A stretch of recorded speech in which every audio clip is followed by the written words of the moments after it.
Oh, je suis nulle. C'est trop dur. Ça, c'est le genre de petite phrase qui peut vous gâcher la vie. J'y arriverai jamais. Et quand elles reviennent trop souvent dans la bouche de nos enfants, ça veut dire qu'il faut travailler cette chose essentielle qui s'appelle la confiance en soi.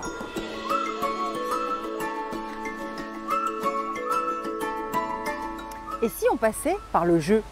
Mais attention, pas n'importe lequel, un jeu de la confiance en soi. Il a été imaginé par Aurélie Crétin, c'est une psychologue qu'on va aller rencontrer.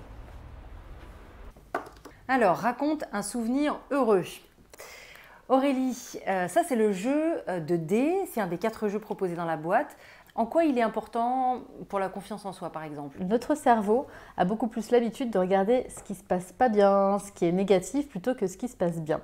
Donc du coup, ce dé permet d'observer davantage ce qui est positif, ce qui est agréable chez soi et chez les autres, et donc du coup, à développer la confiance en soi. Est-ce que vous auriez un conseil très concret à donner aux parents, finalement? Le plus beau cadeau en fait qu'on puisse faire à son enfant, c'est de l'aimer tel qu'il est. Ça ne veut pas dire ne pas mettre de règles, pas mettre de cadres, c'est pas du tout ça. Mais juste le regarder en disant tiens, ça c'est chouette, je suis fière de toi, tu as réussi à faire ça.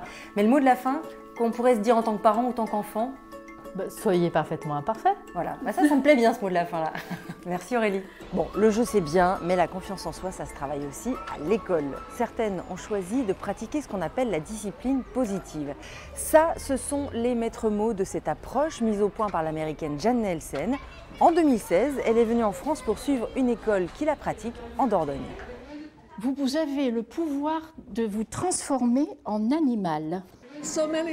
Beaucoup de gens pensent que les enfants doivent se sentir mal avant de pouvoir faire mieux. En discipline positive, nous savons que les enfants doivent se sentir mieux pour apprendre mieux. Et l'avantage avec la discipline positive, c'est qu'elle se pratique aussi et surtout en famille.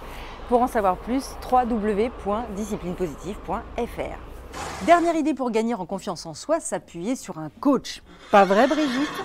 L'équi-coaching, c'est une discipline où le cheval sert de révélateur car il perçoit les émotions.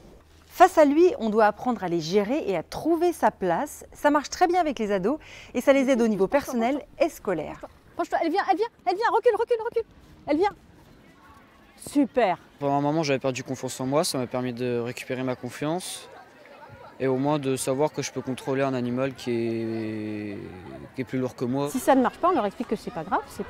Ça peut être parce que l'ordre n'a pas été bien exprimé, mais on recommence. Justement, c'est une manière de comprendre aussi qu'on ne réussit pas à chaque fois, on fait des erreurs et à chaque fois on progresse grâce à ces erreurs. On récapitule. Pour aider mon enfant à avoir confiance en lui, je découvre des jeux qui valorisent ce qu'il est et ce qu'il fait.